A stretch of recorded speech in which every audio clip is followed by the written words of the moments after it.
Audio Jungle.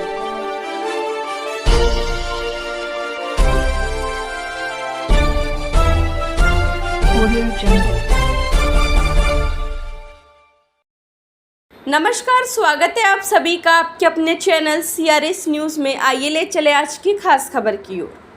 Faridabad 27 अक्टूबर प्रधानमंत्री द्वारा 2018 में वर्कर्स के 1500 व हेल्पर्स में 750 रुपये बढ़ोतरी की घोषणा को लागू करने 26,000 रुपये न्यूनतम वेतन और 2020 से 2021 की हड़ताल में मानदेय की कटौती, बहाली आदि मांगों को लेकर आंगनवाड़ी वर्कर्सों ने DC ऑफिस पर आक्रोश प्रदर्शन किया। प्रदर्शन की अध्यक्षता आंगनवाड़ी वर्कर्स एवं हेल्पर्स यूनियन हरियाणा 1442 संबंधित C2 एवं S की प्रधान देवेंद्र शर्मा ने की। आंगनवाड़ी वर्कर हेल्पर यूनियन जिंदाबाद जिंदाबाद जिंदाबाद, CITU जिंदाबाद जिंदाबाद जिंदाबाद, सरकर्मचारी संघ जिंदाबाद जिंदाबाद जिंदाबाद। बहनों, जैसा कि सभी बहनों को पता है कि हमारा ये 2 दिन का धरना प्रदर्शन था, ना कि हमारी हड़ताल थी। और 2 दिन के धरना प्रदर्शन में काफी संख्या में हमारी बहनें आई। और ये सच बात है कि 2 महीने बाद इलेक्शन होना है, हमारी इतनी भारी संख्या है। इस सरकार को हम बता देंगे कि सरकार को हम बनाना जानते हैं तो हम इसको गिराना भी जानते हैं। अभी हमारे बीच अधिकारी आगे हैं बहनों, अभी हम अपना मांग पत्र देते हैं।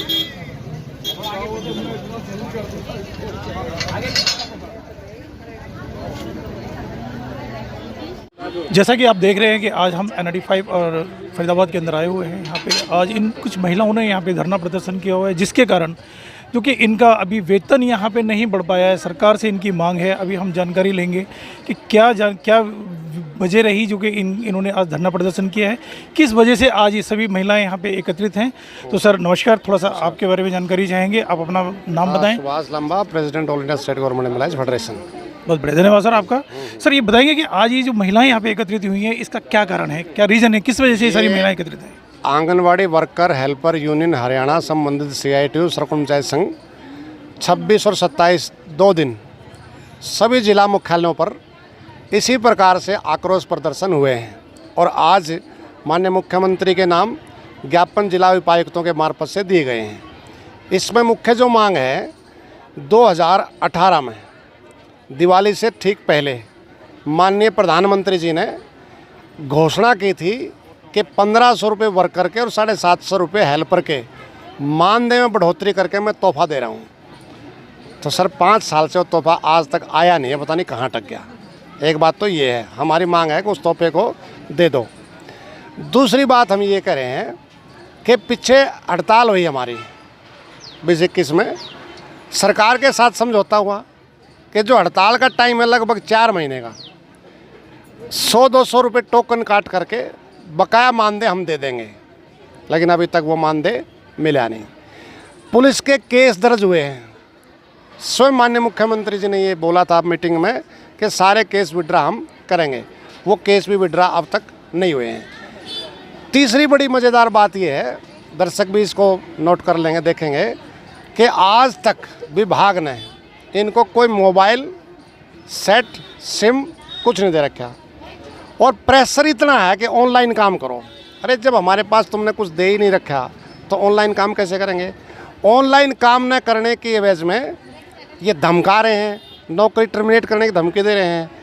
अपनी गलती नहीं मानते कि 4 साल से तुम्हारी घोर विफलता है, निकम्मापन है कि सरकार से बजट सैंक्शन होने के बाद भी वो टेंडर अब तक मैच्योर क्यों नहीं हुआ। इसकी जांच होनी चाहिए, दोषी अधिकारियों के खिलाफ कार्रवाई होनी चाहिए। लेकिन कार्रवाई करने के बजाय वर्कर हेल्पर को प्रताड़ित करो। चौथा बात यह है कि आप देखेंगे आंगनवाड़ी सेंटरों पर 4000 से ज़्यादा ऐसे सेंटर हैं जिस पर या तो वर्कर है या हेल्पर है, जबकि वर्कर हेल्पर दोनों होने चाहिए। तो वो जो हम खाना बना करके देते हैं वो बनने में दिक्कत आ रही है। चौथा ये कह रहे हैं कि निरंतरता में हमारे को पौष्टिक आहार देने की हमारी योजना है। आज मैं पूछ रहा हूँ, निरंतरता में राशन आ ही नहीं रहा। पहले तो वेट में कम है, फिर कभी कुछ आ रहा है, कभी कुछ आ रहा है, उसका कोई फ़ायदा नहीं है। चौथा हम ये करें, जो ईंधन है, गैस का सिलेंडर है, उसके पैसे तक नहीं दे रहे। और भाषण क्या चल रहे हैं, 5वीं अर्थव्यवस्था बन गए सबसे मजबूत, हम सिलेंडर के पैसे नहीं दे रहे। इससे आगे हम देख रहे हैं आंगनवाड़ी के सेंटर हैं किराए पे, उनका किराया तक नहीं आ रहा कई महीने से। इसलिए इस 50% प्रमोशन की बात है, वर्कर से हमारी सुपरवाइज़र, हेल्पर से वर्कर, उसको काम को नहीं हो रहा। इसलिए नोटिस दिया था, बातचीत पिछले अभी सोमवार को हुई है। उन्होंने कहा कि ये बात सारी जायज़ है, क्योंकि जो 975 हमारी टर्मिनेट उस टाइम हुई थी हड़ताल में, उनको कई महीने बाद बहाल किया है, उनका वेतन कटा हुआ है। 75% मानदेय जो हड़ताल पर है उनका कटा हुआ है, ना वो पैसे दे रहे, ना आंगनबाड़ी का सेंटर का किराया दे रहे, ना ईंधन का पैसा दे रहे, ना प्रधानमंत्री घोषणा को लागू कर रहे हैं। इसलिए ACS जो वुमेन चाइल्ड डेवलपमेंट है, उनके साथ डायरेक्टर के साथ मीटिंग हुई थी। उन्होंने कहा था हम इस पर कार्रवाई करेंगे, लेकिन कोई कार्रवाई नहीं है। इसलिए मजबूर होकर के 2 दिन का जिला उपायुक्त कार्यालयों पर पड़ाव डाले हैं। आज हमने ज्ञापन दिया है और सरकार इसका संज्ञान नहीं लेगी। निश्चित तौर से anganwadi worker helper union Haryana CITU बैठ करके कोई अगले आंदोलन की घोषणा करेंगे। उसके लिए पूरी तरीके से सरकार जिम्मेदार होगी। सरकार ये कहेगी कि लोकसभा के चुनाव आ रहे हैं, इसलिए अब ये आंदोलन चलेगा।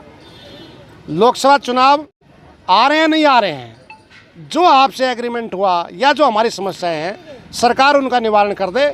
हमें हड़ताल पर जाने का, आंदोलन करने का, प्रदर्शन करने का कोई शौक़ नहीं है, लेकिन सरकार हमें मजबूर कर रही है कि इन मांगों का समाधान करने की बजाय बगैर मोबाइल दिए ऑनलाइन काम का दबाव बना रही है। और जो हमारी स्कीम है, जिसको हम काम है, उसके अलग भी निरे सारे काम करवाते हैं, एक पैसा नहीं देते इनको, मतलब बेगार प्रथा करवाते हैं। फ्री के मजदूर समझ रखे हैं आंगनवाड़ी वर्कर हेल्पर। अभी आप कितने दिन की स्ट्राइक पे रहेंगे सर?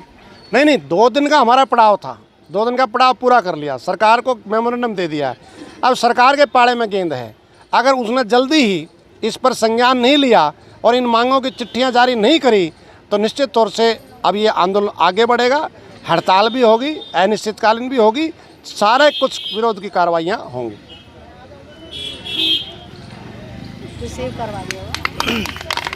इसका क्या असर पड़ेगा सरकार के ऊपर, और इसके बारे में आपका क्या ज्ञापन है, क्या कहना चाहिए?